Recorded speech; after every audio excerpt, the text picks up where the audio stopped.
Okay, welcome everybody back to another Dead by Daylight video. So today I'm going to talk about the Houndmaster again, who got some buffs from PTB, which is part of the reason why I thought things were going to change.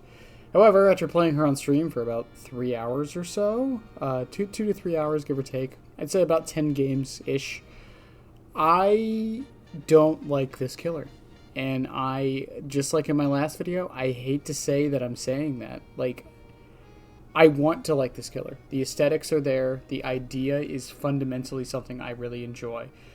But playing her was buggy. And the way I said it on stream was she feels clunky, but she feels like she's clunky on purpose. The comparison I keep hearing is she's very similar to Pinhead, which I can see how people are coming across that, but I don't believe so. Mostly the reason being is Pinhead can hit you through walls and has inherent slowdown. Houndmaster really doesn't.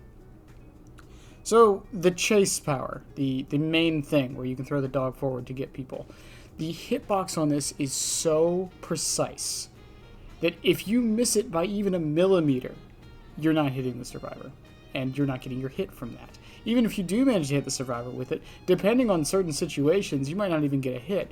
For the most part, you will about 80% of the time, but if a pallet happens to still be up, well, they can just drop the pallet. And there goes Snug, and there goes your hit. And it was just very frustrating. The redirect, while a cool idea, is not worth it most of the time. Again, you lose so much distance doing it, on top of the fact that it's so telegraphed that the survivors have plenty of time to get out of the way. And the main way you're supposed to be using this is similar to Deathslinger, where you kind of want to lead your shot. But the problem with that is that Snug is so slow at base that they often have time to even get out of the way of the redirect, unless they're just brain off holding forward, you know? And that was my biggest issues with it. And even if I did manage to hit them with it, I probably could have just hit them with a normal M1 anyways. The other thing with it is, one of the biggest counters to this, there's two big counters to this. They can camp a pallet because there's no punishment for not camping a pallet, because if they camp the pallet and they get hit with Snug, they just drop the pallet and stun him. But if they manage to drop it beforehand and pre-drop it, well, you really don't have a power around most loops. You can try to redirect Snug to like make him zone them out, which is probably what I saw the power being used for the most in my case, was zoning, by sending him forward and making the survivor think I was going to redirect him, and they would kind of run back into me. That was the best use I got out of it. Now, going over to the other part of the power, which is the search power, they said in the patch notes they made it easier to hit gens with it, which it probably is, but there was a lot of times where I would kind of like, I would be on the gen, like the icon would be on the gen, I would move slightly to the left for like half a second, and the search would go somewhere else. There was other times when I would like look at a gen, send Snug to the gen, and he would just stop in place and not go over there, so I wouldn't get the movement speed buff. On top of that, unless you're running an information perk, you don't know which gens to go to. You have a general idea, of course, but there's that. I didn't really see the Hound Sense being very useful. Like, there wasn't very many times where them being hit with the Hound Sense did anything, really. The Ladder Grunts of Pain is nice, if not a little disorienting. And the Deep Wound is kind of just there, but it is what it is, I suppose. So, at the end of the day, this killer doesn't have a very good 1v1. Doesn't have a very good 1v4. Doesn't have very good map mobility. I would argue she's one of the worst killers in the game. Now, this isn't me trying to toot my own horn. This could very easily just be a skill issue. And I said this about the PTB version too. But my main point with this is, unlike a killer like Singularity, who has a decently high skill floor, once you get good with this character, I can't see what much you can really do that you couldn't just do with another character and get better results. And I think that's part of the frustration. She seemed very easy to counter, very telegraphed, and like she couldn't do much to pressure survivors outside of the normal killer things. This killer is basically a glorified M1 killer. I would argue she's more of an M1 killer than Trapper is, and I know that might sound ridiculous, but, I mean, her power doesn't even damage the survivors. She still has to physically M1 them. It's very similar to Pinhead in that sense as well, but again, Pinhead also has a teleport. While it is controlled by the survivors, it's there. He has built-in slowdown. Houndmaster doesn't have any of that. And then moving on to the add-ons, while most of them are kind of just number buffs, and the only one like I kind of enjoyed, there's two I really enjoyed. There was the one that made survivors scream if they're affected by Hound Sense, like every 15 seconds or so they would scream. It's not directional, so like you don't get like a sound bubble, but you still hear it. I kind of don't see a problem with it giving the sound bubble, but maybe that's just me. And then the iridescent wheel handle, which makes you undetectable when you send Snug out on a search and don't follow the path. This was kind of nice. It was a very different way to play her. I would just send him off on a search and just kind of use the undetectability to kind of sneak up on people. But again, I felt like I wasn't really using the power, and I think that's my biggest problem. And then moving on to perks, other than basic M1 killer things and like generalistic slowdown, I couldn't really find anything that kind of like fits just her.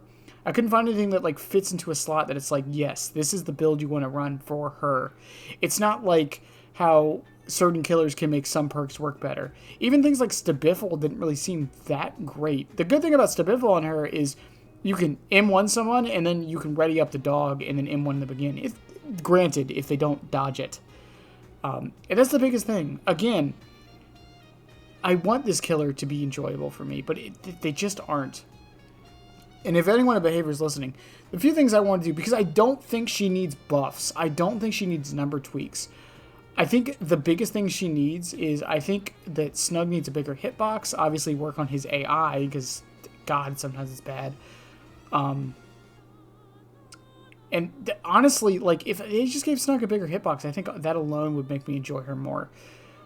But at the end of the day, fundamentally speaking, I don't know if there's much they can do with this killer to make her good. Again, as with most killers, there's going to be somebody who comes along and makes this killer look amazing and like they're S tier. But from a generalistic and day one perspective, which should also be noted, this is just day one after a few hours, I couldn't. It was one of the most miserable experiences I've had in this game. I said it on stream as well. I would rather play perkless add-onless Trapper than play Houndmaster. That's how frustrating it was. I almost ended stream about 2 hours early because I was getting that frustrated. And not every killer has to be for me. This is very true.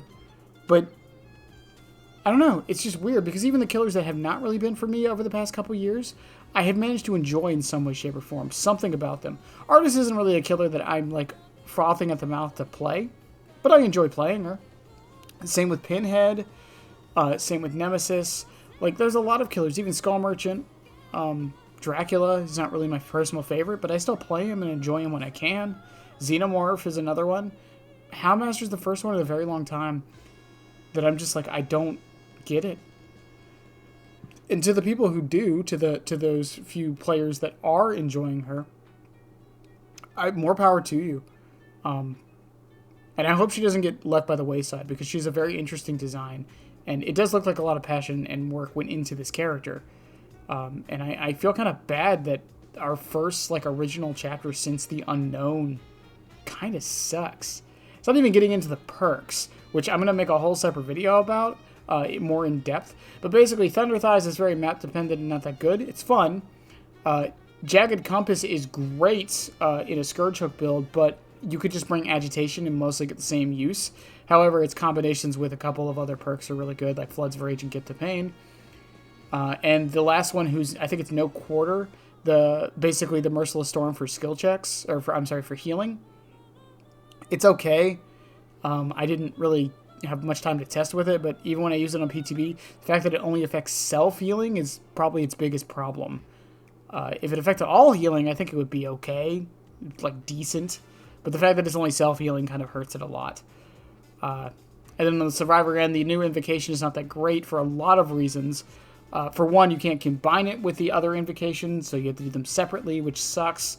And the effect it does give you is kind of not that good. Part of the reason for that isn't that the effect itself is bad, or like the idea is bad. It's just the proccing of the aura read comes from when the killer disturbs a crow. And if the killer's chasing you, you're in front of the killer, so you're disturbing the crows. So you're really not getting much use out of it. And of course, shoulder the burden. I didn't see it much today. I think I saw it one time during stream in the 3 hours I did. Didn't really notice it personally. I think that's one we're just gonna have to wait and see how bad or good it gets. And then their last perk, which is basically like a weird healing one, I don't think we're really gonna see. I think it's a cool idea. Again, like I just don't think we're gonna see it very often. It requires a little bit of coordination, and it's something you can't expect in solo queues. So yeah. So overall, like, while I think the chapter is a complete win in terms of aesthetics, characters, lore, general idea, the execution of everything is just very bad in my opinion. From the perks to the power, it just doesn't do it for me, which is a damn shame because I thought this chapter would. In any case, let me know what you guys think. I know this chapter is a very divisive one. There are some people who love it, some people who absolutely hate it. I'm probably in the latter camp, unfortunately. But, as always, I love you guys. Have a good one, and yeah, bye. Subscribe, damn it. I'll be back. I always come back, and so should you, you moron.